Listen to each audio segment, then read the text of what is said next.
శ్రీమత్పయోనిధినికేతనచక్రపాణి భోగీంద్రభోగమడిరాజితపుణ్యమూర్తే యోగీశ శాశ్వత శరణ్య భవాబ్దిపోత లక్ష్మీం నృసింహమమదేహి కరావలంబం. హరి ఓం. పరమేశ్వర స్వరూపమైన సభకి నమస్కారం. ఈనాడు చాలా సంతోషదాయకమైనటువంటి విశేషం. ఎందుచేట అంటే దానికి బహుధా అనేక కారణాలు.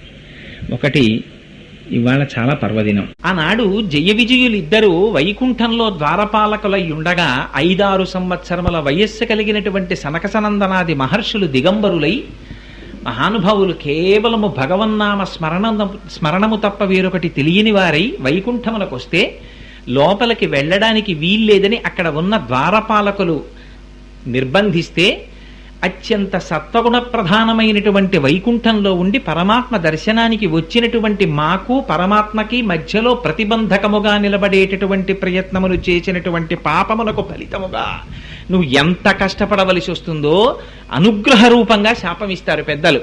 అందుకని 3 జన్మలలో వైరభక్తితో నువ్వు పరమాత్మని పొందుతావు అన్నారు.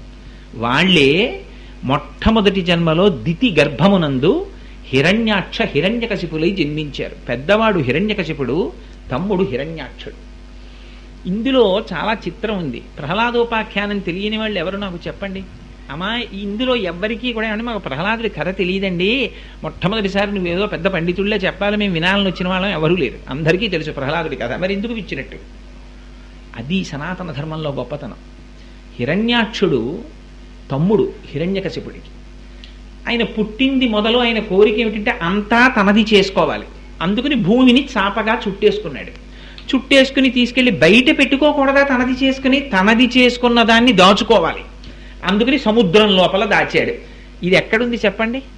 నిజంగా హిరణ్యాక్షుడి దగ్గర ఉంటుందా? ఇక్కడ ఉంటుంది. కనపడిన ప్రతిదాన్ని నాది చేసేసుకోవాలి. కనపడిన ప్రతి వస్తువు మా ఇంటికి వచ్చేస్తే బాగుండు. వచ్చేసిన వస్తువులు బాల్కనీలోనూ ఆ బయట పెట్టేస్తాం ఏంటి, లోపలికి తీసుకెడతాం. విలువని బట్టి మరింత చీకట్లోకి వెళ్ళిపోతాయి. ఇంటికి వెళ్ళి ఉంగరాలు తీసామనుకోండి, బయట పెట్టేస్తామా టేబుల్ మీద. ఈ కండువా తీసేస్తే తలుపు మీద వేసేస్తాను, లాల్చీ విప్పేస్తే హ్యాంగర్కి పెట్టేస్తాను.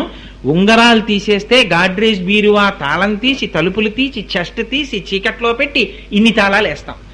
వాడు తెచ్చిన దాంతంతా సముద్రంలో దాచాడు. అంటే నాది నాది నాది నాది అన్నీ తనవి చేసుకోవాలి. ఇది మొట్టమొదట వచ్చేటటువంటి మమకార స్వభావం. దీన్ని వరాహమూర్తి అయి సంహరించారు స్వామి. ఆయన చనిపోతే హిరణ్యాక్షుడు ఏడుస్తున్నారు పాపం. తల్లి అయినటువంటి దితి, ఆయన భార్య, పిల్లలు